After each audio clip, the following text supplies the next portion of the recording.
Assalamualaikum warahmatullahi wabarakatuh. Alhamdulillah wa syukrulillah wassalatu wassalamu ala rasulillah wa ala alihi wa sahbihi wa mawala. Saudara-saudaraku, jalan hidup manusia hanya ada dua. Wa hadainahum najdain. Allah tunjukkan dua jalan. Satu jalan menuju keridhaan Allah dan surganya, sementara jalan yang lainnya menuju kemurkaan Allah dan neraka. Jalan yang menuju surga itu adalah jalan yang mengikuti al-wahyu, sementara jalan yang menuju neraka adalah jalan yang mengikuti hawa nafsu manusia. Wa ma yantiqu 'anil hawa in huwa illa wahyu yuha. Tidaklah apa yang disampaikan oleh Muhammad itu berangkat dari hawa, melainkan itu merupakan wahyu yang diwahyukan. Karena itulah, jika jalan hidup itu bukan jalan wahyu, maka pastilah itu adalah jalan al-hawa. Jalan al-wahyu itulah yang disebut sebagai al-haq, jalan yang diturunkan oleh Allah Subhanahu wa Ta'ala.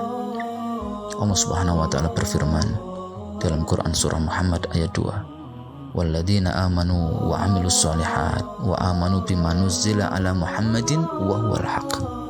Jadi apa yang diturunkan kepada Muhammad sallallahu alaihi wasallam disebut oleh Allah sebagai al-haq wa huwal haqqu min rabbihim kaffara anhum sayyi'atihim wa aslaha balahum. Sementara jalan yang merupakan jalan al-hawa, inilah yang merupakan jalan kebatilan, karena sesungguhnya lawan dari al-haq adalah al-batil. Lanjutan ayat tadi adalah dzalika bi annal ladzina kafaru taba'ul batila wa annal ladzina amanu taba'ul haqqa min rabbihim. Karena yang demikian itu adalah bahwa orang-orang kafir mereka mengikuti al-batil, sementara orang-orang yang beriman mengikuti al-haq dari Rabb mereka. Jadi lawan dari al-haq adalah al-batil, sebagaimana lawan wahyu adalah hawa. Prinsip hidup di dalam Islam adalah seseorang tidak dikatakan beriman sebelum hawanya mengikuti apa yang merupakan wahyu. La yu'minu ahadukum hatta yakuna hawahu taba'an lima ji'tu bihi, kata Rasulullah SAW dalam sebuah hadisnya. Tidak beriman salah seorang di antara kalian sebelum hawanya mengikuti lima ji'tu bihi, apa yang aku datang dengannya, yaitu wahyu, yaitu ma anzalallah, apa yang diturunkan oleh Allah Subhanahu wa Ta'ala. Itulah prinsip hidup dalam Islam. Tidak sebagaimana orang-orang yang justru menjadikan hawanya sebagai ilah, sebagai sesembahan, sebagaimana yang dijelaskan oleh Allah, afara'aita man ittakhadha ilahahu hawahu.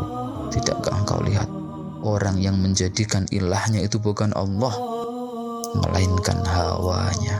Na'udzubillah min dzalik, tsumma na'udzubillah. Prinsip hidup ini berlaku juga ketika seseorang menggenggam kekuasaan, mengatur urusan manusia banyak dalam sebuah pemerintahan, dalam sebuah kekuasaan. Jauh hari Allah Subhanahu wa Ta'ala mengingatkan kepada kanjeng Nabi Daud alaihissalam, ya Dawud inna ja'alnaka khalifatan fil ard fahkum bainan nasi bil haqq wa la tattabi'il hawa. Wahai Daud, sesungguhnya kami jadikan engkau sebagai khalifah, sebagai penguasa fil ardi, di bunga bumi ini, fahkum bainan nasi bil haqq, maka hukumilah manusia itu bil haqq, dengan kebenaran, dengan al-haq. Dan al-haq tadi adalah ma anzalallah, adalah wahyu dari Allah Subhanahu wa Ta'ala. Wa la tattabi'il hawa, dan jangan ikuti al-hawa. Itu pula yang diperintahkan oleh Allah kepada kanjeng Nabi Muhammad sallallahu alaihi wasallam, wa anihkum bainahum bima anzalallah. Ini perintah kepada kanjeng Nabi sebagai penguasa Madinah pada waktu itu. Perintahlah manusia itu, hukumilah manusia itu bima anzalallah, dengan apa-apa yang diturunkan oleh Allah Subhanahu wa Ta'ala, yaitu wahyu. Wala tattabi ahwa'ahum, dan jangan ikutilah hawa-hawa nafsu manusia. Peringatan Allah Subhanahu wa Ta'ala kepada kanjeng Nabi, wahdarhum ayyaftinuka an ba'di ma anzalallahu ilaik. Waspadalah, jangan sampai manusia-manusia itu memalingkan engkau dari sebagian saja wahyu Allah Subhanahu wa Ta'ala yang diturunkan kepadamu. Jangan sampai. Bagaimana kalau seseorang itu justru mengikuti al-hawa? Jangankan manusia biasa, Nabi Allah Subhanahu wa Ta'ala yang notabene merupakan manusia pilihan yang dicintainya, yang menjadi kekasihnya, itu diancam oleh Allah dengan siksa yang sangat pedih, siksa yang sangat keras seandainya mengikuti al-hawa, sebagaimana yang diancamkan kepada Nabi Daud alaihissalam dalam lanjutan ayat tadi. Ya Dawudu inna ja'alnaka khalifatan fil ard fahkum bainan nasi bil haqq wa la tattabi'il hawa fayudillaka an sabilillah. Jika engkau mengikuti al-hawa, niscaya engkau akan sesat dari jalan Allah. Innal ladzina yadhilluna an sabilillah lahum 'adzabun syadidun bima nasu yaumal hisab.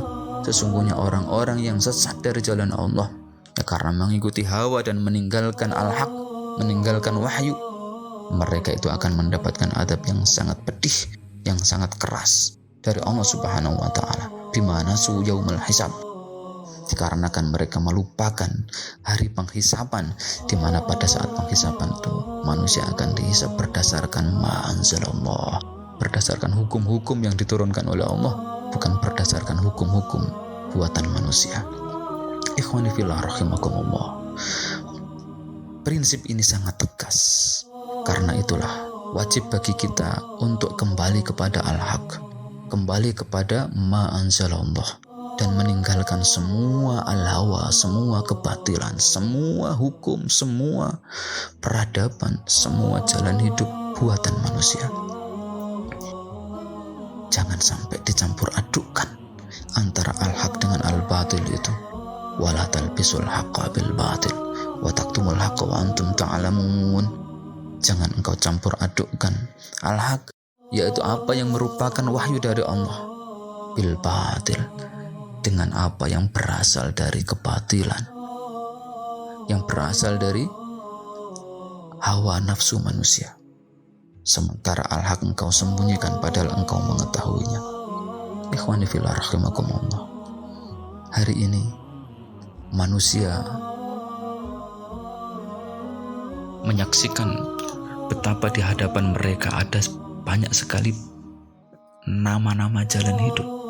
Kapitalisme, demokrasi, sosialis, komunisme, dan sekian banyak jenis peradaban atau jalan hidup atau tata kelola dunia yang itu bukan berasal dari wahyu Allah Subhanahu wa Ta'ala, melainkan berasal dari pikiran-pikiran manusia. Itu tidak lain merupakan al-hawa, itu merupakan al-batil yang tidak akan mengantarkan kita kepada kebahagiaan yang hakiki di dunia maupun di akhirat.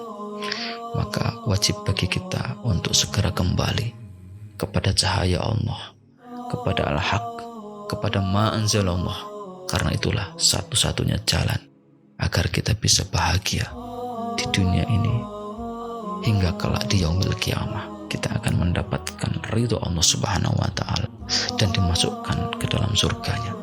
Aqulu qawli hadza wa astaghfirullah li wa lakum wa lisairil muslimin. Wassalamualaikum warahmatullahi wabarakatuh.